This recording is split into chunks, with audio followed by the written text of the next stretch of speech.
بسم اللہ الرحمن الرحیم۔ السلام علیکم سامعین، اور ہم کاشانہ بصیرت کے یوٹیوب چینل پہ مل کر جس کتاب کا مطالعہ کر رہے ہیں اس کا نام بھی خوبصورت ہے، اور اس کتاب میں جتنا میٹیریل ہے وہ اتنا پیارا ہے کہ اس کو پڑھ کے جستجو بڑھتی جا رہی ہے کہ ہم یہ انتظار کر رہے ہیں کہ اب آگے کیا سوال ہوگا اور اب کیا آگے جو ہے وہ جواب مکتوب ہوگا۔ تو کتاب کا نام ہے مذہب اہل بیت علیہم السلام۔ آئیے ہم اس کو اس صفحہ نمبر 189 سے پڑھتے ہیں کہ جس ہم نے پچھلی آڈیو میں جو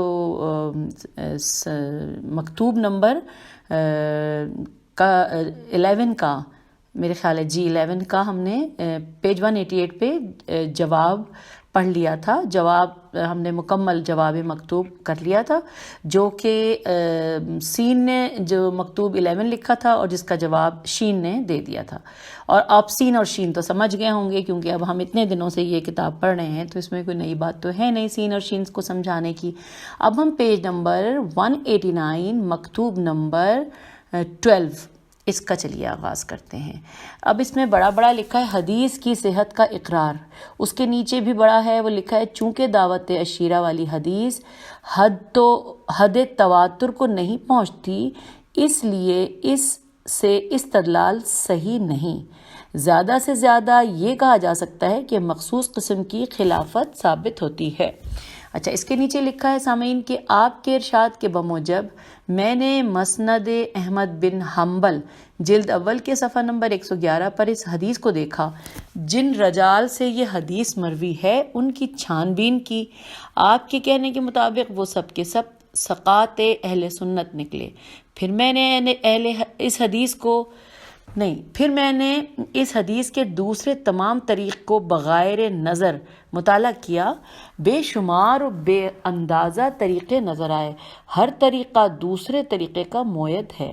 مجھے ماننا پڑا کہ یقیناً یہ حدیث پایہ ثبوت کو پہنچی ہوئی ہے، اس کے ثابت و مسلم ہونے سے انکار نہیں کیا جا سکتا۔ البتہ ایک بات ہے، آپ لوگ اثبات امامت میں اس حدیث صحیح سے استدلال کرتے ہیں جو متواتر بھی ہو، کیونکہ امامت آپ کے نزدیک اصول دین سے ہے، اور یہ حدیث جو آپ نے پیش فرمائی ہے اس کے متعلق یہ کہنا غیر ممکن ہے کہ یہ تواتر تک پہنچی ہوئی ہے، اور جب حد تواتر تک پہنچی ہوئی نہیں تو اس سے آپ لوگ استدلال بھی نہیں کر سکتے۔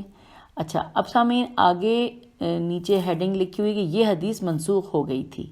اچھا، اس کے بارے میں نیچے لکھا ہے، جو سوال کر رہے ہیں یہ مکتوب میں کہتے ہیں کہ یہ بھی کہا جا سکتا ہے کہ یہ حدیث صرف یہ بتاتی ہے کہ حضرت علی علیہ السلام رسول صلی اللہ علیہ وآلہ وسلم کے جانشین تو تھے، مگر خاص کر اہل بیت پیغمبر صلی اللہ علیہ وآلہ وسلم میں جانشین تھے، لہٰذا تمام مسلمانوں کا خلیفہ ہونا کہاں ثابت ہوتا ہے؟ اور یہاں پہ کوسچن مارک ہے۔ اس حدیث سے خلافت عامہ کہاں ثابت ہوتی ہے؟ یہاں پہ بھی کوسچن مارک ہے۔ اب آگے آخر میں لکھا ہے کہ یہ بھی کہا جاتا ہے کہ یہ حدیث منسوخ ہو گئی تھی اس لیے کہ حضرت صلی اللہ علیہ وآلہ وسلم نے اس حدیث کے مفاد کی طرف کبھی توجہ نہ کی، اسی وجہ سے صحابہ کو خلفائے ثلاثہ کی بیعت میں کوئی معنی نہ نظر آیا۔ تو یہاں پہ سین نیچے لکھا ہے، اس کا مطلب پتہ ہے نا، اس کا مطلب یہ ہے کہ اب یہ مکتوب مکمل ہو گیا ہے، اور سین نے نیچے اپنا نام لکھ دیا، اور سین کا نام کیا ہے؟ سین ہے نا۔ مطلب یہ کہ انہوں نے یہ کہا تھا نا شروع میں کہ میں جب آپ کو لکھا کروں گا خط تو اس کے آخر میں سین، اور آپ جب جواب دیں تو شین لکھ دیا کریں۔ تو آئیے اب ہم جواب مکتوب پڑھتے ہیں، اور جواب مکتوب میں ہیڈنگ ہے اس حدیث سے استدلال کرنے کی وجہ۔ آئیے اس کے بارے میں پڑھتے ہیں۔ لکھا ہے کہ حضرات اہل سنت امامت کے اسبات میں ہر حدیث صحیح سے استدلال کرتے ہیں، خواہ وہ متواتر ہو یا غیر متواتر، لہٰذا خود حضرات اہل سنت جس چیز کو حجت سمجھتے ہیں ہم اسی چیز کو ان پر بطور حجت پیش کرتے ہیں، جس چیز کو وہ خود مانتے ہیں ہم اسی سے انہیں قائل کرتے ہیں۔ رہ گیا یہ کہ ہم جو اس حدیث سے امامت پر استدلال کرتے ہیں تو اس کی وجہ ظاہر ہے، کیونکہ یہ حدیث ہم لوگوں کے طریق سے صرف صحیح ہی نہیں بلکہ حد تواتر تک پہنچی ہوئی ہے۔ اگلی ہیڈنگ ہے مخصوص خلافت کا کوئی بھی قائل نہیں۔ اس کے بارے میں نیچے لکھا ہے کہ یہ دعویٰ کرنا کہ یہ حدیث دلالت کرتی ہے کہ حضرت علی علیہ السلام خاص کر اہل بیت علیہ السلام میں جانشین پیغمبر صلی اللہ علیہ وآلہ وسلم تھے، محمل ہے، کیونکہ جو شخص اہل بیت علیہ السلام اہل بیت رسول میں حضرت علی علیہ السلام کو جانشین رسول صلی اللہ علیہ وآلہ وسلم سمجھتا ہے وہ عامہ مسلمین میں بھی جانشین سمجھتا ہے، اور جو عامہ مسلمین میں جانشین رسول صلی اللہ علیہ وسلم نہیں مانتا وہ اہل بیت علیہ السلام میں بھی نہیں مانتا۔ آج تک بس یہ دو ہی قسم کے لوگ نظر آئے، آپ نے یہ فرق کہاں سے پیدا کیا جس کا آج تک کوئی قائل ہی نہیں؟ یہ تو عجیب قسم کا فیصلہ ہے جو اجماع مسلمین کے خلاف ہے۔ سامعین، یہاں پہ یہ پیراگراف ختم ہوا۔ اگلی ہیڈنگ ہے حدیث کا منسوخ ہونا ناممکن ہے۔ اس میں لکھا ہے کہ یہ کہنا کہ یہ حدیث منسوخ ہو چکی تھی یہ بھی غلط ہے، کیونکہ اس کا منسوخ ہونا عقلاً و شرعاً دونوں جہتوں سے محال ہے، کیونکہ وقت آنے کے پہلے ہی کسی حکم کا منسوخ ہونا ہدایتاً باطل ہے۔ اس کے علاوہ اس حدیث کو منسوخ کرنے والی آپ کے خیال کی بنا پر زیادہ سے زیادہ ایک چیز نکلتی ہے، اور وہ یہ کہ رسول اللہ صلی اللہ علیہ وآلہ وسلم نے مفاد حدیث کی طرف پھر توجہ نہ کی، پھر اعادہ نہ کیا، مگر یہ بھی صحیح نہیں، کیونکہ رسول اکرم صلی اللہ علیہ وآلہ وسلم نے مفاد حدیث سے کبھی بے توجہی نہیں کی، بلکہ اس حدیث کے ارشاد فرمانے کے بعد بھی وضاحت کرتے رہے، کھلے لفظوں میں، بھرے مجمع میں، سفر میں، حضر میں، ہر موقع پر، ہر محل پر صراحتاً اعلان فرماتے رہے۔ اگر یہ مان بھی لیا جائے کہ آپ صرف دعوت عشیرہ ہی کے موقع پر حضرت علی علیہ السلام کو اپنا جان نشین فرما کے رہ گئے، پھر کبھی اس کی وضاحت نہیں کی، تب بھی یہ کیسے معلوم کہ رسول صلی اللہ علیہ وآلہ وسلم نے بعد میں مفاد حدیث سے اعراض کیا، آگے چل کر آپ کا خیال بدل گیا، اپنے قول سے پلٹ گیا؟ اور یہ عربی لکھی ہے کہ جس کا ترجمہ ہے کہ وہ صرف گمان اور خواہش نفس کی پیروی کرتے ہیں، حالانکہ ان کے پروردگار کی جانب سے ہدایت آ چکی ہے۔ اور یہاں پر یہ جواب مکتوب ختم ہو گیا، کیونکہ اس کے آخر میں لکھا ہے شین، اور ہم نے پیج نمبر 192 پڑھ لیا۔ اب ہم پیج 193 پر آ رہے ہیں اگلے مکتوب کی طرف، کہ جو مکتوب نمبر 13 ہے، اور یہ بہت چھوٹا سا ہے، 2 لائنیں، آپ سوچئے 2 لائنیں، کمال ہو گیا۔ لکھا ہے میں نے نصوص کے آستانے پر اپنی پیشانی جھکا دی، کچھ اور مزید ثبوت، خدا آپ کا بھلا کرے، سین۔ لیں جناب، یہ تو مکتوب نمبر 13 ختم۔ آگے چلتے ہیں جواب مکتوب۔ اس میں ہیڈنگ ہے حضرت علی علیہ السلام کی 10 ایسی فضیلتیں جس میں کہ کوئی ایک بھی کسی دوسرے کو حاصل نہیں، اور جس سے آپ علیہ السلام کی خلافت کی صراحت ہو رہی ہے۔ یہ تو ہیڈنگ تھی، آئیے نیچے پڑھتے ہیں۔ دعوت ذوالعشیرہ والی حدیث کے علاوہ یہ دوسری حدیث ملاحظہ کیجئے جسے امام احمد بن حنبل نے اپنی مسند کی پہلی جلد صفحہ نمبر 330 پر، امام نسائی نے اپنی کتاب خصائص الویاء کے صفحہ نمبر 6 پر، امام حاکم نے اپنے صحیح مستدرک کی تیسری جلد کے صفحہ نمبر 123 پر، علامہ ذہبی نے اپنی تلخیص مستدرک میں اس حدیث کی صحت کا اعتراف کرتے ہوئے، نیز دیگر ارباب حدیث نے ایسے طریقوں سے جن کی صحت پر اہل سنت کا اجماع اور اتفاق ہے نقل کیا ہے۔ عمرو بن میمون سے روایت ہے، وہ کہتے ہیں کہ میں ابن عباس کے پاس بیٹھا ہوا تھا، اتنے میں ان کے پاس 9 سرداران قبائل آئے، اور انہوں نے ابن عباس سے کہا کہ یا تو آپ ہمارے ساتھ اٹھ چلیے، یا اپنے پاس کے بیٹھے ہوئے لوگوں کو ہٹا کر ہم سے تخلیہ میں گفتگو کیجیے۔ تخلیہ میں، سوری بول مٹا ہوا تھا تو میں نے غلط پڑھ دیا، تخلیہ میں یعنی کہ اکیلے میں گفتگو کیجیے۔ ابن عباس نے کہا میں آپ لوگوں کے ساتھ خود ہی چلتا ہوں۔ ابن عباس کی بینائی چشم اس وقت باقی تھی۔ ابن عباس نے ان سے کہا کہیے کیا کہنا ہے؟ گفتگو ہونے لگی۔ میں یہ نہیں کہہ سکتا کہ کیا گفتگو ہوئی۔ ابن عباس وہاں سے دامن جھٹکتے ہوئے آئے اور کہنے لگے وائے ہو، یہ لوگ ایسے شخص کے متعلق بد کلامی کرتے ہیں جس کی 10 سے زیادہ ایسی فضیلتیں ہیں جو کسی دوسرے کو نصیب ہی نہیں۔ یہ لوگ بد کلامی کرتے ہیں ایسے شخص کے متعلق جس کے بارے میں رسول اکرم صلی اللہ علیہ وآلہ وسلم نے فرمایا۔ اچھا، اب جو یہ فرمایا ہے وہ عربی میں ہے، تھوڑا بڑا ہے، آئیے اس کا ترجمہ پڑھتے ہیں۔ لکھا ہے کہ میں ایسے شخص کو، اب یہ رسول پاک کی حدیث ہے جو ہم پڑھ رہے ہیں جس کا ترجمہ، میں ایسے شخص کو بھیجوں گا جسے خدا کبھی ناکام نہ کرے گا۔ وہ شخص خدا اور رسول صلی اللہ علیہ وآلہ وسلم کو دوست رکھتا ہے اور خدا اور رسول صلی اللہ علیہ وآلہ وسلم اسے دوست رکھتے ہیں۔ کس کے دل میں اس کی فضیلت کی تمنا پیدا نہ ہوئی، مگر رسول صلی اللہ علیہ وآلہ وسلم نے ہر ایک کی تمنا خاک میں ملا دی، اور صبح ہوئی تو دریافت فرمایا کہ علی کہاں ہیں، اور یہ کوسچن مارک ہے۔ حضرت علی علیہ السلام تشریف لائے، حالانکہ وہ آشوب چشم میں مبتلا تھے، دیکھ نہیں پاتے تھے۔ رسول اکرم صلی اللہ علیہ وآلہ وسلم نے ان کی آنکھیں پھونکیں، پھر 3 مرتبہ علم کو حرکت دی اور حضرت علی علیہ السلام کے ہاتھوں میں تھما دیا۔ سبحان اللہ، یہ سبحان اللہ میں نے کہا ہے، آپ کا دل چاہے آپ بھی کہیے۔ آئیے آگے پڑھتے ہیں۔ حضرت علی علیہ السلام جنگ فتح کر کے مرہب کو مار کر اور اس کی بہن صفیہ کو لے کر خدمت رسول صلی اللہ علیہ وآلہ وسلم میں پہنچے۔ پھر رسول پاک صلی اللہ علیہ وآلہ وسلم نے ایک بزرگ کو سورہ توبہ دے کر روانہ کیا، اور ان کے بعد پیچھے فوراً حضرت علی علیہ السلام کو روانہ کیا، اور حضرت علی نے راستے ہی میں ان سے سورہ لے لیا، کیونکہ رسول اکرم صلی اللہ علیہ وآلہ وسلم کا حکم تھا کہ یہ سورہ بس وہی شخص پہنچا سکتا ہے جو مجھ سے ہے اور میں ان سے ہوں۔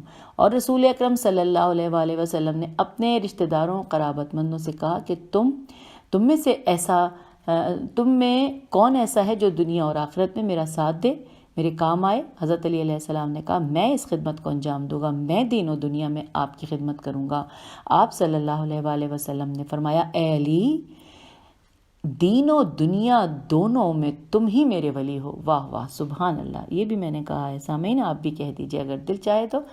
آگے پڑھتے ہیں۔ ابن عباس کہتے ہیں کہ رسول اللہ صلی اللہ علیہ وآلہ وسلم نے حضرت علی علیہ السلام کو بٹھا کے پھر لوگوں سے اپنی بات دہرائی اور پوچھا کہ تم میں کون شخص ہے جو میرا مددگار ہو دنیا میں اور آخرت میں؟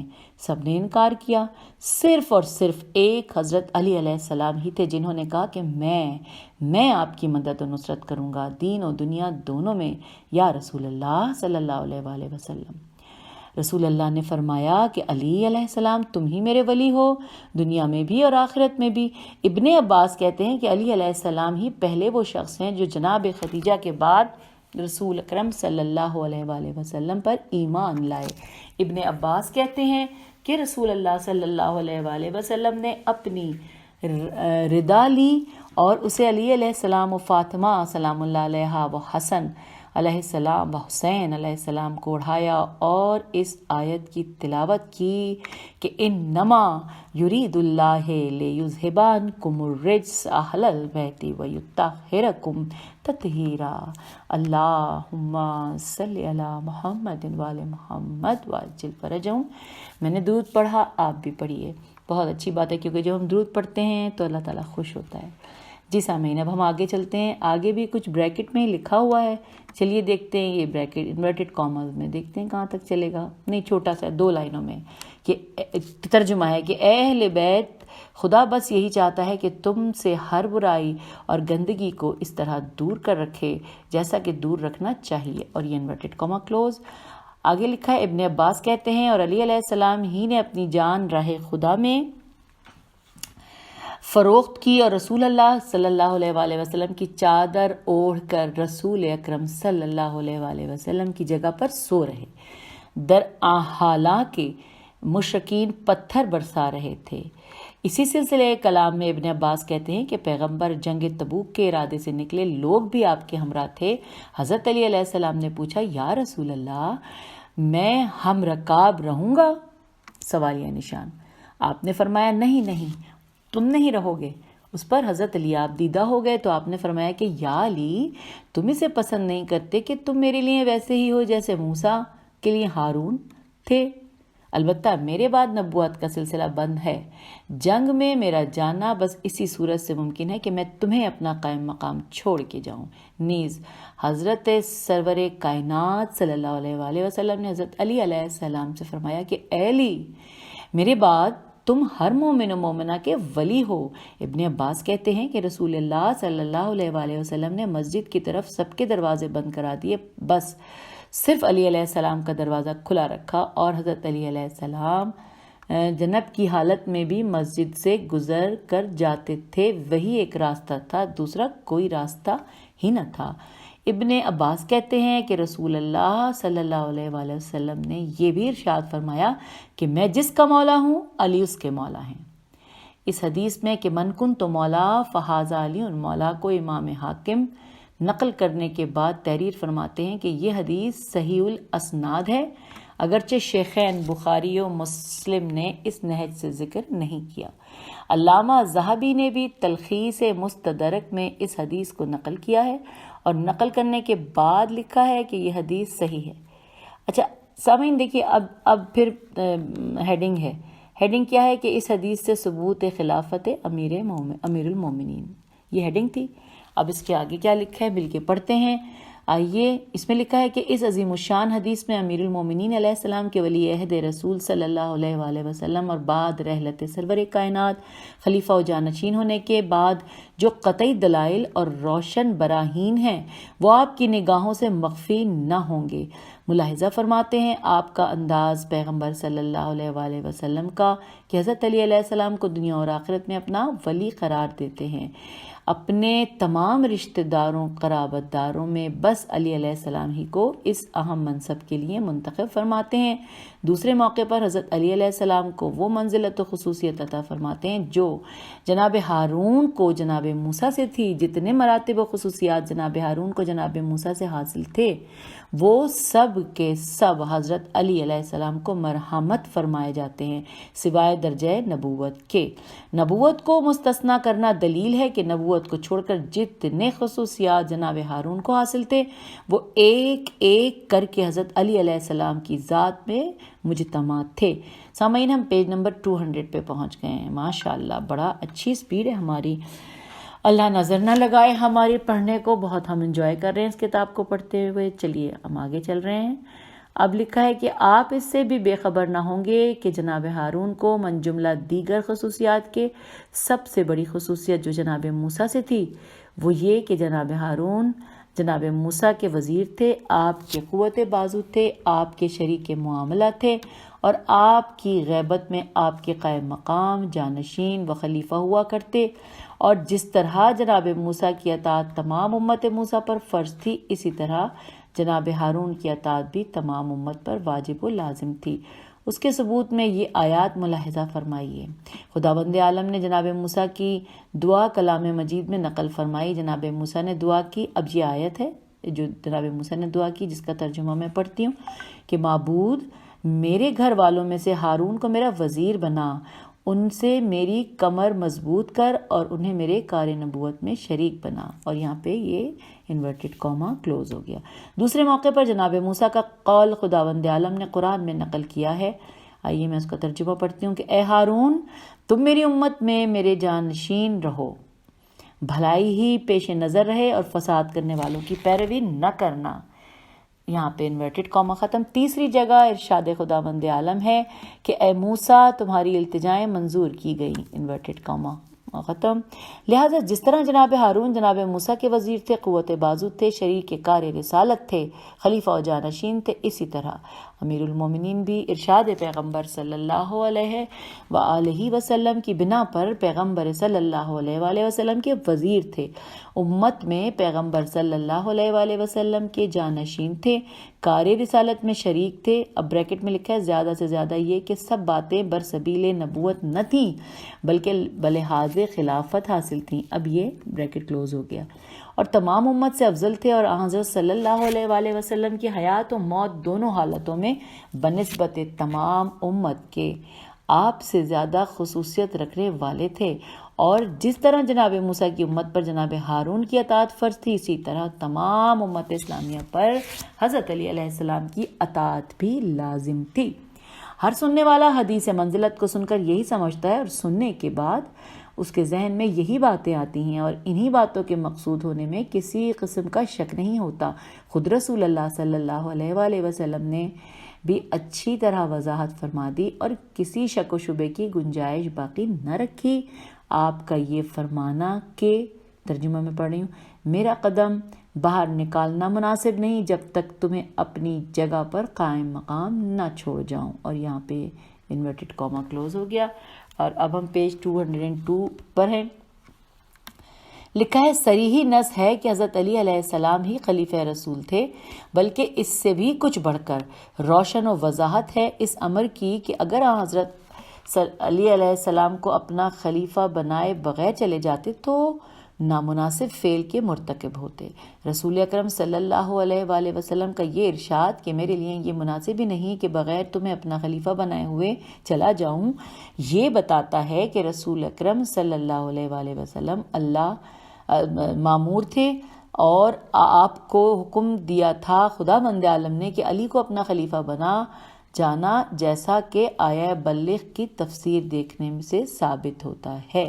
ترجمہ کہ اے رسول صلی اللہ علیہ وآلہ وسلم پہنچا دو تم اس حکم کو جو تم پر نازل کیا گیا، اگر تم نے نہیں پہنچایا تو گویا تم نے کار رسالت انجام ہی نہیں دیا۔ Inverted comma close. آیت کے ٹکڑوں کو خوب اچھی طرح دیکھیے۔ یا ایھا الرسول بلغ کے بعد یہ دوسرا ٹکڑا وَأَنْلَمْ قیامت کا ٹکڑا ہے۔ آیت کے اس ٹکڑے کو حدیث رسول صلی اللہ علیہ وآلہ وسلم کے اس جملے کے ساتھ کہ لا ينبغی ان اذهب الا وانت خلیفتی سے ملائیے تو معلوم ہوگا کہ یہ دونوں فقرے ایک ہی مطلب کی ترجمانی کرتے ہیں۔ آیت بھی یہی کہتی ہے کہ اگر علی کو خلیفہ نہیں بنایا تو گویا کار رسالت ہی انجام نہیں دیا، اور رسول صلی اللہ علیہ وآلہ وسلم بھی اقرار کرتے ہیں کہ میرا بغیر تمہیں خلیفہ بنائے ہوئے جانا مناسب ہی نہیں۔ ابن عباس کی اس حدیث میں رسول اکرم صلی اللہ علیہ وآلہ وسلم کا یہ فقرہ بھی بھولیے گا نہیں کہ اے علی علیہ السلام تم میرے بعد ہر مومن کے ولی ہو۔ یہ نص صریح ہے کہ رسول کے بعد امت کے مالک و مختار آپ ہی تھے، آپ ہی رسول اکرم صلی اللہ علیہ وآلہ وسلم کے مقرر کردہ حاکم و امیر تھے، اور امت اسلام میں رسول صلی اللہ علیہ وآلہ وسلم کے قائم مقام تھے، جیسا کہ کمیت نے کہا۔ کمیت رحمت آگے رے اور ہے بنا ہوا ہے، انہوں نے کہا عربی ہے، اس کا ترجمہ لکھا ہے کہ رسول صلی اللہ علیہ وآلہ وسلم کے بعد آپ بہترین مالک و مختار امور تھے اور تقوی و بہترین ادب سکھانے والے تھے۔ اور آخر میں جواب مکتوب ختم ہو گیا کیونکہ اس کے آخر میں لکھا ہے سامعین شین۔ اب ہم پیج 204 پہ آ گئے اور مکتوب نمبر 14 اب ہم پڑھنے جا رہے ہیں۔ 14 نمبر ہے مکتوب، یہ بھی بہت چھوٹا سا ہے، ٹوٹل آپ دیکھیے 3 لائنیں ہیں۔ چلیے میں پڑھ کے سناتی ہوں۔ لکھا ہے حدیث منزلت صحیح بھی ہے اور مشہور بھی، لیکن مدقق آمدی کو، یہ میم دال قاف قاف اور الف مد آ میم دال چھوٹی کو، اب بریکٹ میں لکھا ہے جو اصول میں استاذ الاساتذہ تھے، اب بریکٹ کلوز۔ اس حدیث کے اسناد میں شک ہے اور وہ اس کے طریق میں شک و شبہ کرتے ہیں۔ آپ کے مخالفین آمدی کی رائے کو درست سمجھیں تو آپ انہیں کیوں کر قائل کریں گے؟ یہاں پہ سوالیہ نشان ہے، اور بس یہ ختم ہو گیا مکتوب نمبر 14، اور کیونکہ اس کے نیچے سین لکھا ہوا گیا۔ اب آئیے اب جواب مکتوب پڑھتے ہیں۔ واہ جی واہ، اب بڑا مزہ آئے گا اس کا جواب پڑھنے میں۔ اچھا، جواب مکتوب میں ہیڈنگ ہے حدیث منزلت صحیح ترین حدیث ہے۔ چلیے کیسے بھلا؟ آمدی یہ شک کر کے خود اپنے نفس پر ظلم کے مرتکب ہوئے، کیونکہ حدیث منزلت تمام احادیث سے صحیح تر اور تمام روایات سے زیادہ پایہ ثبوت کو پہنچی ہوئی ہے۔ اگلی ہیڈنگ ہے ساتھ ہی جواب مکتوب ہی چل رہا ہے ابھی۔ اگلی ہیڈنگ ہے کہ اس کی صحت پر دلائل بھی موجود ہیں۔ اچھا چلیے اب کیا دلائل موجود ہیں وہ بھی پڑھے لیتے ہیں۔ لکھا ہے سوائے آمدی کے آج تک اس کے اسناد میں کسی کو شک نہ ہوا، نہ اس کے ثابت و مسلم الثبوت ہونے میں کسی کو لب کشائی کی ضرورت ہوئی۔ علامہ ذہبی جیسے متعصب تک نے تلخیص سے مستدرک میں اس کی صحت کی صراحت کی ہے۔ اچھا سامعین، اب جہاں یہ جملہ ختم ہو رہا ہے نا صراحت کی ہے، انہوں نے کہا جا کے اس میں حاشیے میں پڑھیں کیا لکھا ہے۔ اس میں لکھا ہے حاشیے میں کہ آپ اس سے پہلے صفحہ نمبر 194 پر ملاحظہ فرما چکے ہیں کہ علامہ ذہبی نے خود اس حدیث کی صحت کی تصریح کی ہے۔ اوکے، اس کا مطلب یہ ہے کہ ہمیں اگر ہم اس کو سامعین اس کو ہم دیکھنا چاہیں تو ہمیں جو پیچھے ہم پڑھ رہے تھے نا پیج نمبر 194 وہاں پہ سن لیجئے گا جا کے۔ چلیں جی آگے چلتے ہیں۔ اب آگے لکھا ہے کہ اور ابن حجر ایسے دشمن تشیع شخص نے سوائق محرقہ کے صفحہ نمبر 29 پر اس حدیث کو ذکر کیا ہے اور اس کی صحت کے متعلق ان ائمہ احادیث کے اقوال درج کیے جو فن حدیث میں حضرات اہل سنت کے ملجا و ماوا سمجھے جاتے ہیں. اور یہاں پہ بھی حاشیے میں جا کے لکھا ہوا ہے، کتاب کا نام ہے سوائق محرقہ صفحہ نمبر 29. یعنی اگر ہم اس کتاب میں جا کے دیکھیں گے پیج 29 پہ تو اس کے بارے میں ہمیں مزید مل جائے گا. اچھا، آگے لکھا ہے کہ اور اب ہم نے حاشیہ پڑھ لیا، اب ہم پیج پر آ گئے ہیں کہ اور یہ حدیث ایسی ہی ثابت و ناقابل انکار نہ ہوتی تو امام بخاری ایسا شخص کبھی اپنی صحیح بخاری میں ذکر نہ کرتا. اوکے، اچھا سامعین، اب اگلی ہیڈنگ ہے. اگلی ہیڈنگ میں لکھا ہے کہ وہ علماء اہل سنت جنہوں نے اس حدیث کی روایت کی ہے. آئیے ہم پڑھتے ہیں اس کے بارے میں کیا لکھا ہے. لکھا ہے امام بخاری کی تو یہ حالت ہے کہ امیر المومنین علیہ السلام یا اہل بیت علیہم السلام کے فضائل و خصائص کسی حدیث میں دیکھ لیتے ہیں تو اس کو یوں اڑا جاتے ہیں جیسے رسول اکرم صلی اللہ علیہ وآلہ وسلم نے فرمایا ہی نہ ہو. تو جب امام بخاری تک مجبور ہو گئے اور صحیح بخاری میں درج کر کے رہے تو اب اس کے متعلق شک و شبہ کرنا زبردستی ہے. آگے پیج 206 پہ ہم آ گئے ہیں. اس میں لکھا ہے معاویہ جو دشمنان امیر المومنین علیہ السلام اور آپ سے بغاوت کرنے والوں کے سرغنہ تھے، جنہوں نے امیر المومنین سے جنگ کی، بالائے ممبر آپ کو گالیاں دیں، آپ کو سب و شتم کرنے پر مجبور کیا، لیکن باوجود اتنی بدترین عداوت کے وہ بھی اس حدیث منزلت سے انکار نہ کر سکا اور نہ سعد بن ابی وقاص کو جھٹلانے کی انہیں ہمت ہوئی. چنانچہ صحیح مسلم میں یہ روایت موجود ہے کہ اچھا، اب جو یہ صحیح مسلم کی روایت بتائی جا رہی ہے اس میں حاشیے میں اس کے بارے میں ہے کہ صحیح مسلم جلد نمبر 2 صفحہ نمبر 324 باب فضائل علی، اس میں ہمیں یہ ملے گا. اور یہ انہوں نے تھوڑا سا اس کا حصہ یہاں پہ لکھا بھی ہے. آئیے اس کو پڑھتے ہیں کیونکہ انورٹڈ کاما میں لکھا ہے کہ جب سعد بن ابی وقاص معاویہ کے پاس آئے اور معاویہ نے ان سے فرمائش کی کہ ممبر پر جا کر امیر المومنین علیہ السلام پر لعنت کریں اور انہوں نے انکار کیا تو معاویہ نے پوچھا کہ آخر وجہ انکار کیا ہے. انہوں نے جواب دیا کہ رسول اکرم صلی اللہ علیہ وآلہ وسلم نے علی علیہ السلام کے متعلق 3 باتیں ایسی کہی ہیں کہ جب تک وہ باتیں یاد رہیں گی میں ہرگز انہیں سب و شتم نہیں کر سکتا. اگر ان 3 باتوں سے ایک بات بھی مجھے نصیب ہوتی تو وہ سرخ اونٹوں کی قطار سے زیادہ میرے لیے محبوب ہوتی. میں نے خود رسول اکرم صلی اللہ علیہ وآلہ وسلم کو علی علیہ السلام سے کہتے سنا ہے جبکہ آپ کسی غزوے میں تشریف لے جا رہے تھے اور حضرت علی کو اپنی جگہ چھوڑے جا رہے تھے تو آپ نے فرمایا کہ کیا تم اس پر راضی نہیں ہو کہ تمہیں مجھ سے وہی منزلت ہے جو موسیٰ سے ہارون کو تھی، سوائے اس کے کہ باب نبوت میرے بعد بند ہے. اب یہاں پہ انورٹڈ کاما کلوز ہو گیا اور اس کے بارے میں حاشیے میں لکھا ہے وہ بھی پڑھ لیتے ہیں. لکھا ہے کہ امام حاکم نے بھی اس حدیث کو مستدرک جلد نمبر 2 صفحہ نمبر 109 پر درج کیا ہے اور کہا ہے کہ یہ حدیث بخاری و مسلم کے شرائط کے معیار پر بھی صحیح ہے. اور علماء ذہبی نے بھی تلخیص مستدرک میں اس حدیث کو درج کیا ہے اور اعتراف کیا ہے کہ یہ حدیث امام مسلم کے معیار پر صحیح ہے. تو یہ ہم نے حاشیے میں پڑھ لیا. تو آئیے اب آگے پڑھتے ہیں. آگے ہم نے کہاں تک پڑھا تھا؟ پیج نمبر 207 پر ہم آ گئے ہیں. لکھا ہے معاویہ کے لیے بہت آسان تھا کہ جھٹلا دیتے، سعد کو کہہ دیتے کہ نہیں، رسول صلی اللہ علیہ وآلہ وسلم نے ایسا فرمایا ہی نہیں ہے، لیکن یہ حدیث ان کے نزدیک بھی اس قدر ثابت و مسلم تھی کہ اس کے متعلق چوں چرا کی گنجائش ہی نہیں پائی. انہوں نے بہتری اسی میں دیکھی کہ خاموش ہو جائیں، سعد کو مجبور نہ کریں. اس سے بڑھ کر مزے کی بات سناؤں آپ کو، معاویہ نے خود اس حدیث منزلت کی روایت کی ہے. ابن حجر سوائق محرقہ میں ایک تحریر فرماتے ہیں. اچھا، یہ جو تحریر ہے اب یہ بھی انورٹڈ کاما میں ہے. لکھا ہے کہ امام احمد بن حنبل نے روایت کی ہے کہ کسی شخص نے معاویہ سے ایک مسئلہ دریافت کیا. معاویہ نے کہا کہ اسے علی علیہ السلام سے پوچھو.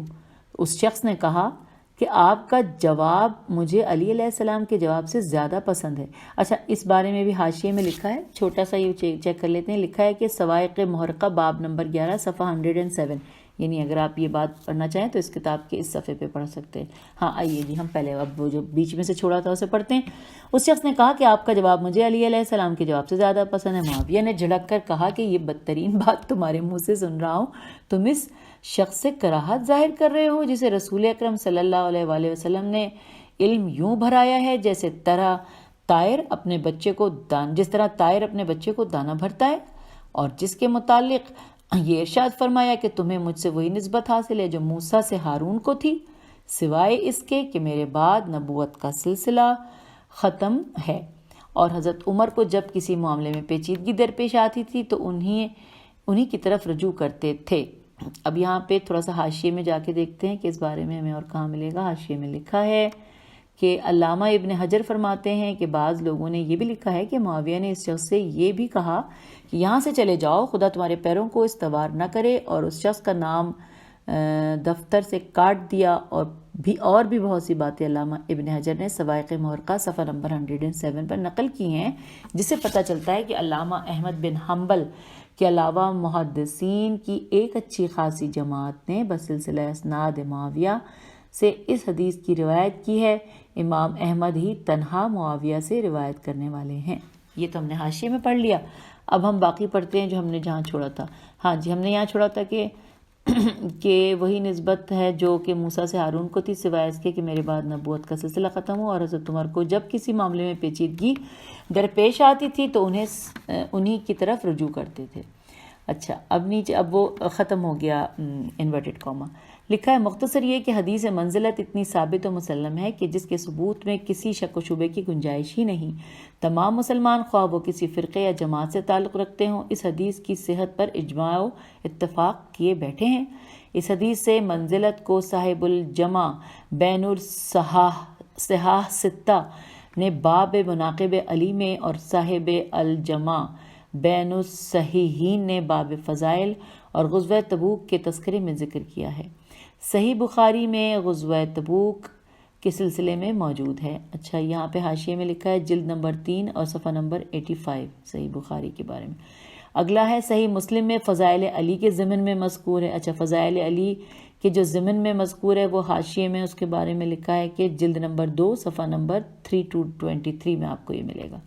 اس کے بعد سنن ابن ماجہ میں اصحاب نبی کے فضائل کے ضمن میں موجود ہے۔ اچھا، سنن ابن ماجہ کے بارے میں لکھا ہے حاشیے میں کہ جلد اول صفحہ نمبر 28، جلد 3 صفحہ نمبر 109، اور اس کے علاوہ اور بھی مقامات پر امام مذکور نے اس حدیث کو ذکر کیا ہے، جیسا کہ چھان بین کرنے سے معلوم ہوتا ہے۔ تو یوں ہم نے صفحہ نمبر 208 پڑھ لیا، اور اب ہم صفحہ نمبر 209 پر آ تو گئے ہیں، لیکن مجھے لگتا ہے کہ ہماری آڈیو 32 منٹ سے اوپر آ گئی ہے، تو ہم پیج 209 کو اگلی آڈیو میں پڑھتے ہیں انشاءاللہ۔ میں جلدی سے ریکارڈ کرتی ہوں، آپ بھی انتظار کر رہے ہوں گے، آپ سارے بچے بڑے۔ انشاءاللہ ہم پیج 209 کو اگلی آڈیو میں مل کے پڑھتے ہیں۔ خدا حافظ، فی امان اللہ۔